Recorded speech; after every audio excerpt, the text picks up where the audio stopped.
I found out my wife was cheating on me because a hospital nurse thought I should know the name of the man who was with her when their car wrapped around a telephone pole at 2 in the morning.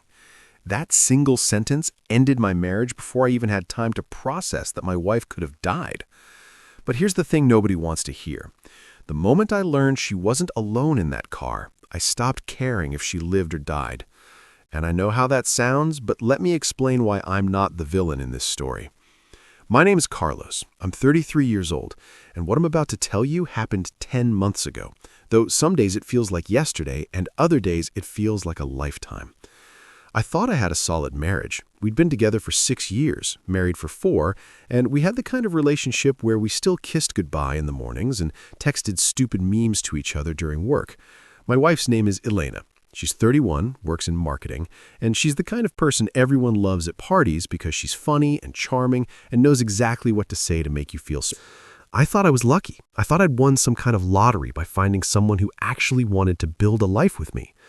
Looking back now, I can see how naive that sounds, but at the time, I genuinely believed we were happy. That Friday evening, Elena came into the living room with her overnight bag already packed and told me she was driving up to see her friend Laura for the weekend. Laura had just gone through a terrible breakup, apparently, and Elena wanted to be there for her. She said Laura was a mess, crying all the time, not eating, the whole thing. I remember thinking how sweet it was that my wife cared so much about her friends. I even helped her carry her bag to the car. I asked if she needed me to check her tire pressure because it had been a while since her last oil change, and she laughed and kissed me and told me I worried too much. She said she'd be fine and that she'd text me when she got there. I watched her pull out of the driveway, waved like an idiot, and went back inside to watch a movie I'd been meaning to catch up on.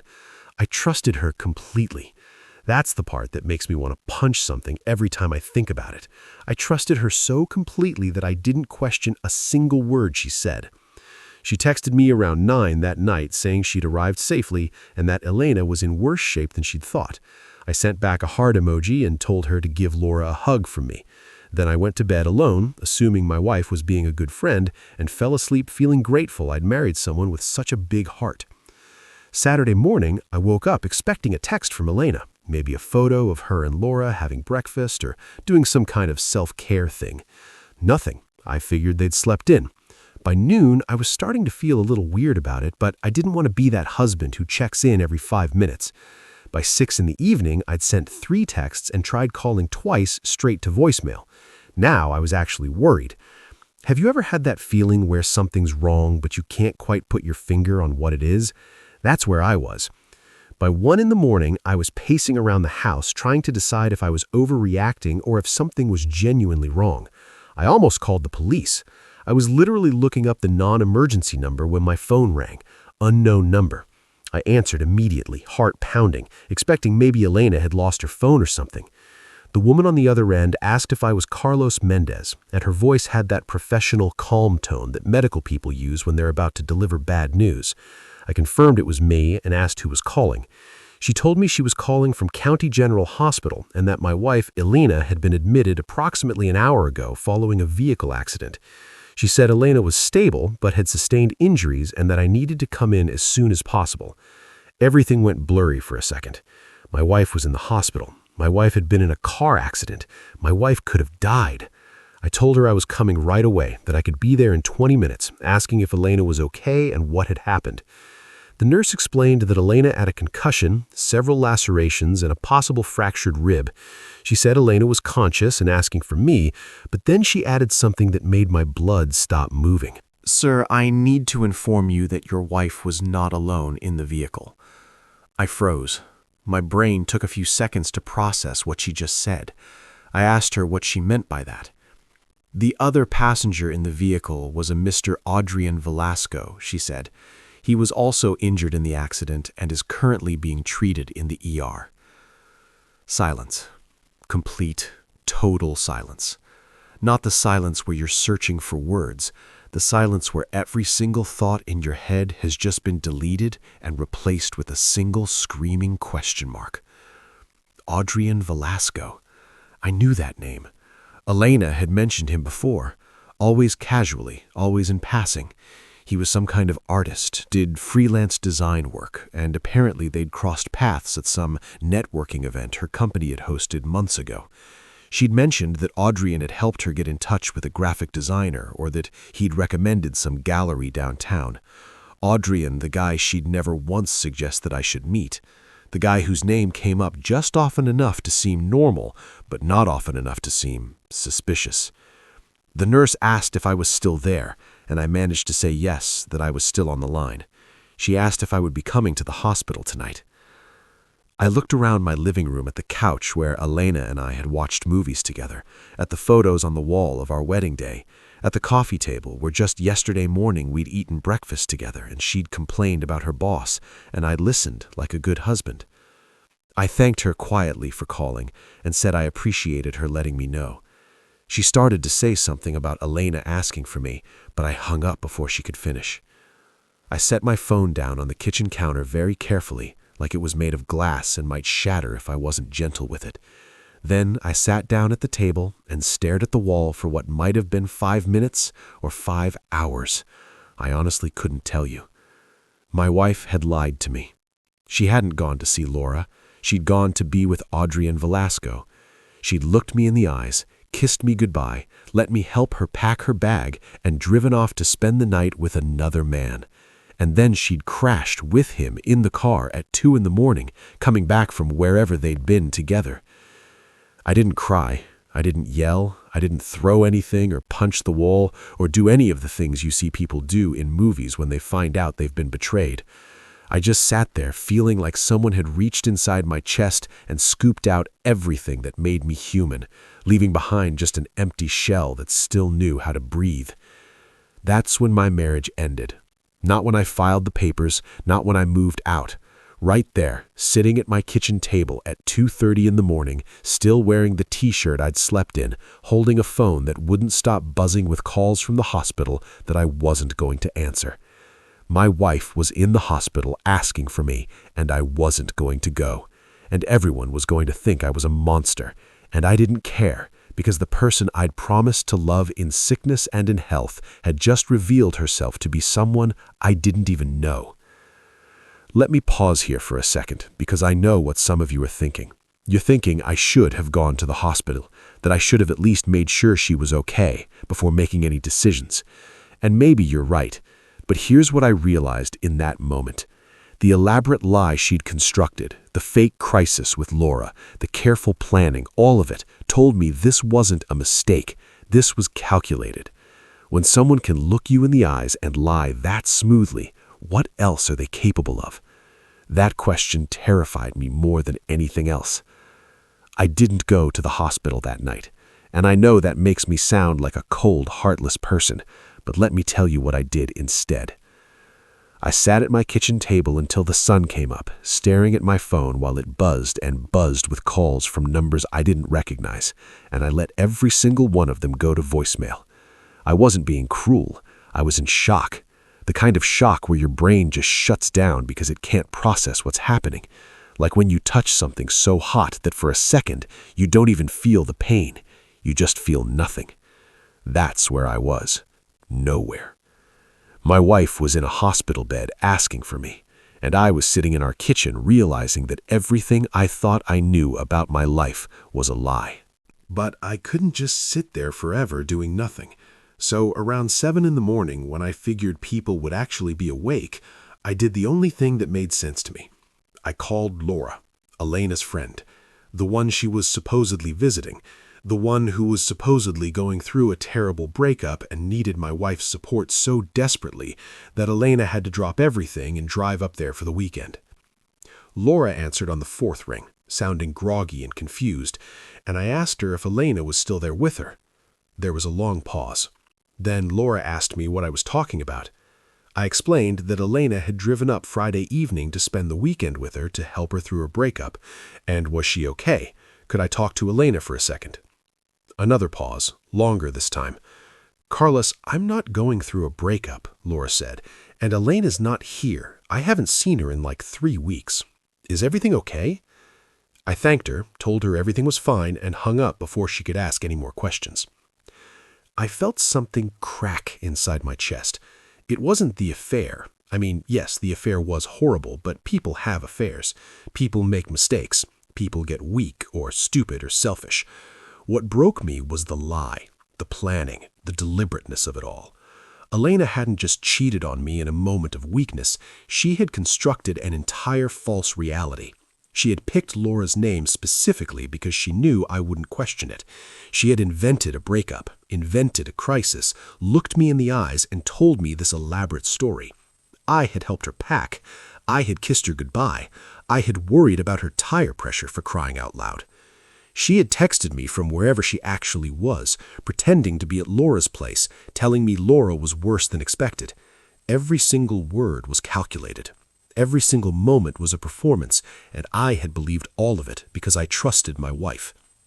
I needed to see the car. I don't know why exactly. Maybe I thought seeing the physical evidence would make it real, or maybe I just needed something concrete to hold on to, because my entire reality had just dissolved into nothing. I called the police department and asked where vehicles from accidents got towed, and they gave me the address of an impound lot on the east side of town.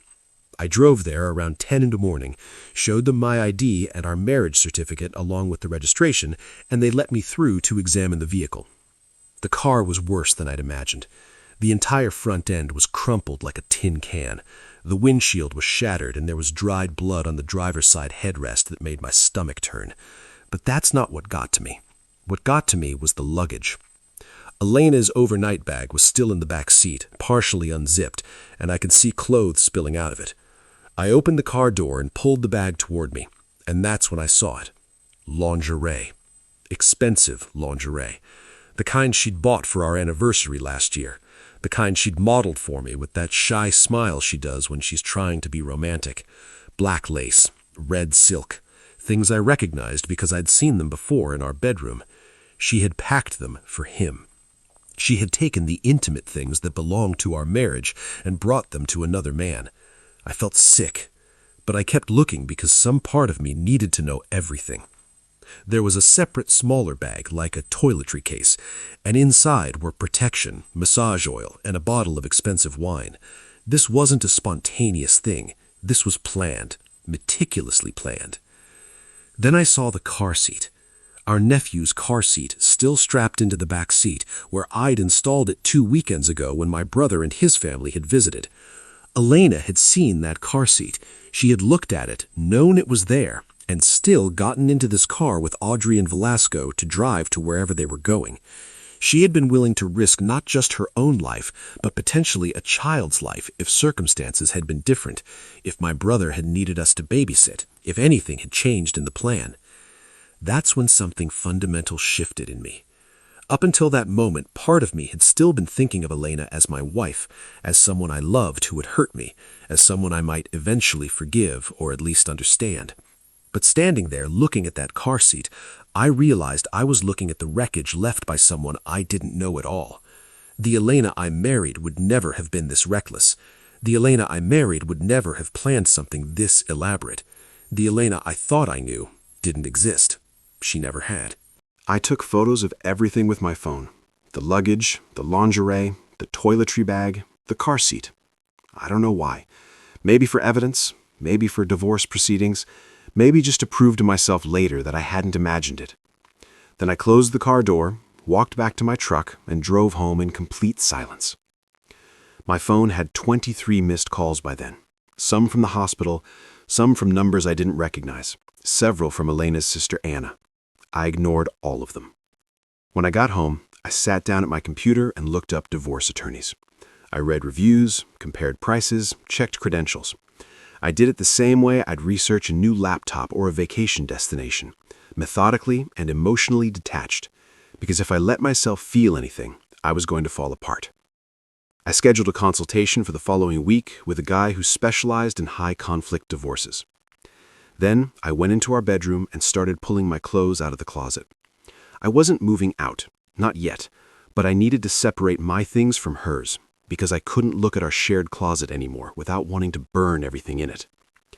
Elena's sister, Anna, called again that afternoon, and this time I answered. She was crying, asking me where I was, why I hadn't come to the hospital. Didn't I care that she'd been hurt? What kind of husband abandons his wife when she's injured? I let her finish.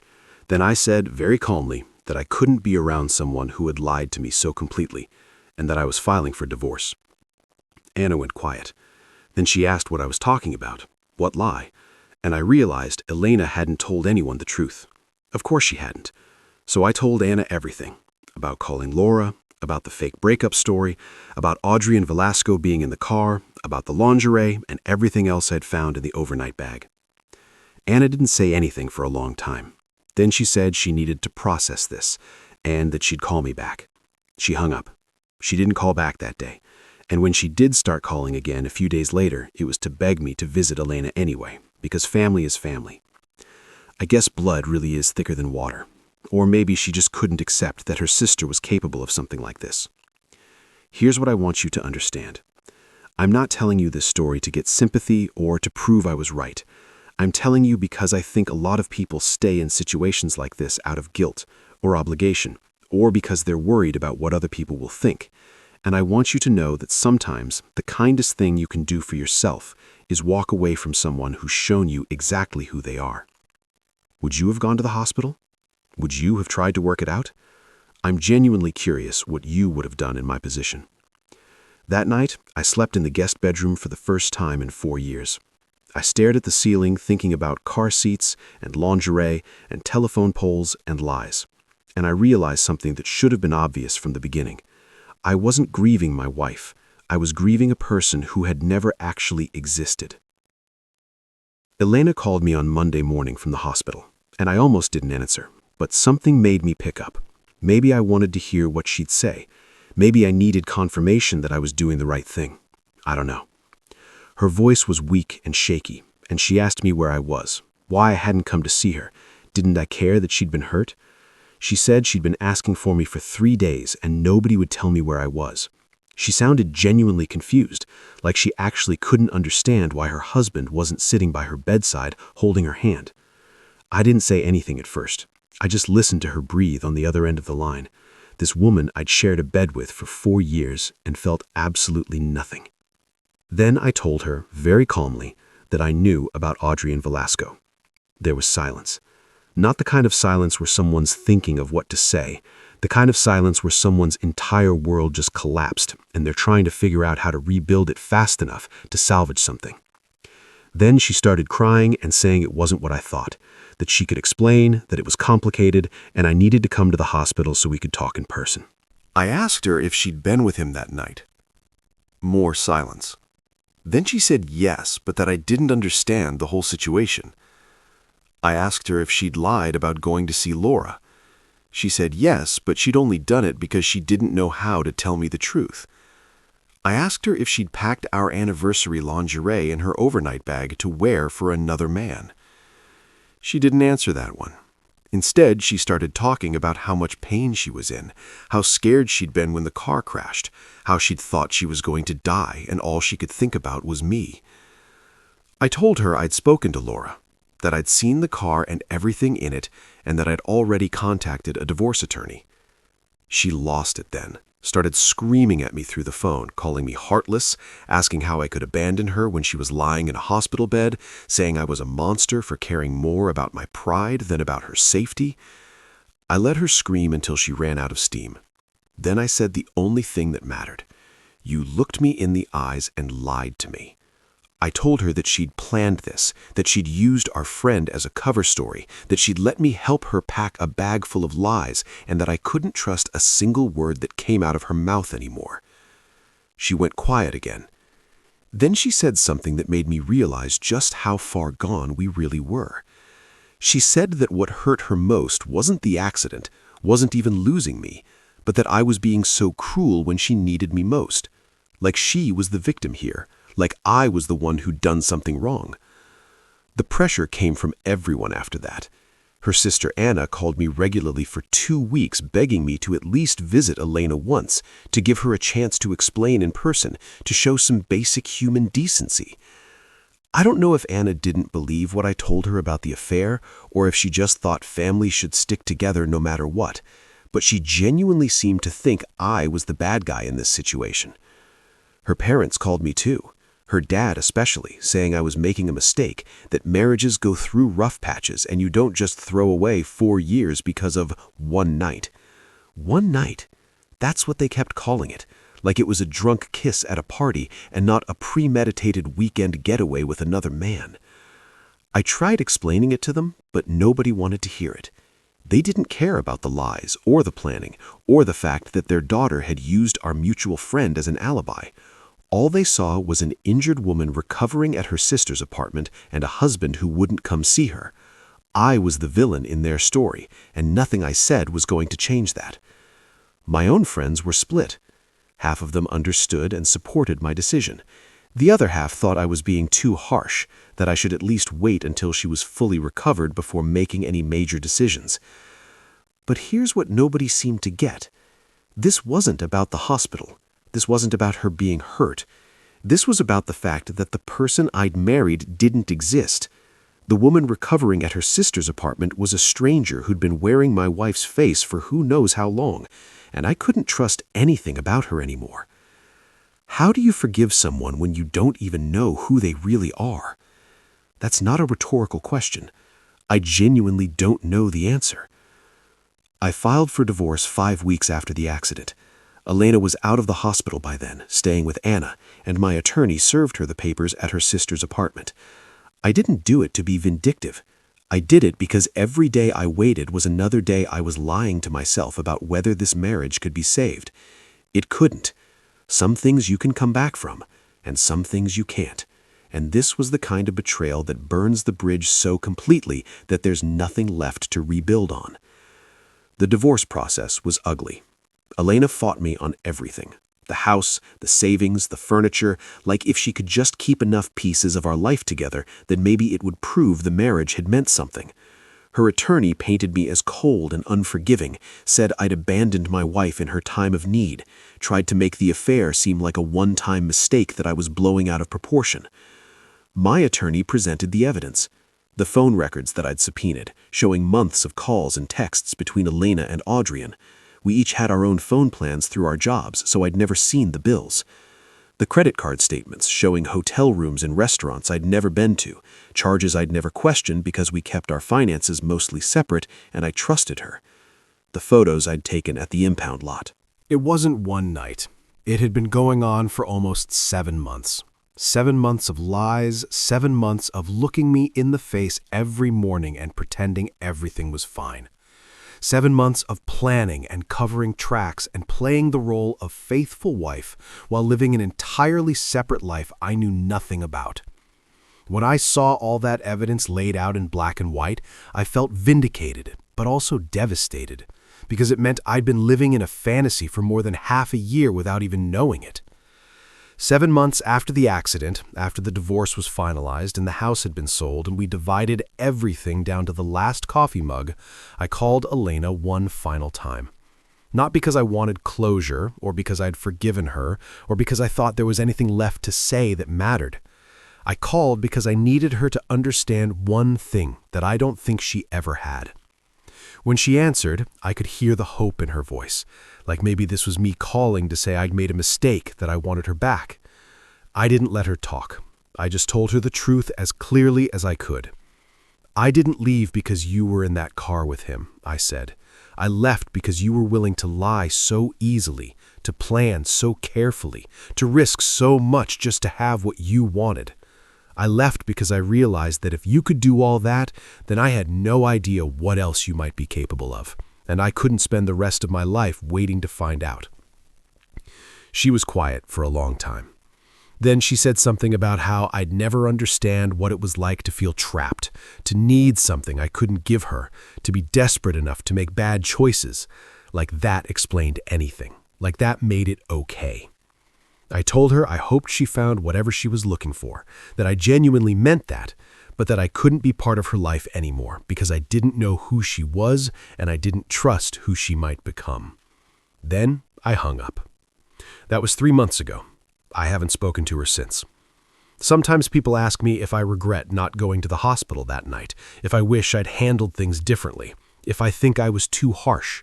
And honestly, no, I don't regret it. Because the truth is, I didn't abandon my injured wife. I protected myself from a person who'd been lying to me so long and so well that I'd started to believe the fantasy was real. And maybe that makes me cold. Maybe that makes me heartless, but it also makes me free. Some people survive car crashes. I survived a marriage to someone I never really knew. Here's what I've learned from all of this. Trust isn't just about believing someone won't hurt you. It's about believing that if they do hurt you, it'll be because they made a mistake, not because they planned it. Elena didn't make a mistake. She made a series of calculated choices over 7 months, and each one of those choices told me exactly who she was. I just wish I'd been paying attention sooner. If there's one thing I want you to take away from my story, it's this. When someone shows you who they really are, believe them the first time. Don't wait for the second chance or the explanation or the apology. Just believe them and act accordingly. It might save you months or years of living in a lie. And to everyone out there who's ever felt guilty for walking away from someone who hurt them, you don't owe anyone your suffering. Not your spouse, not your family, not your friends, and definitely not strangers on the internet who think they know better. You owe yourself peace. And sometimes peace means walking away from people you once loved. That's not cruelty. That's survival. What do you think about this story? Let me know in the comments.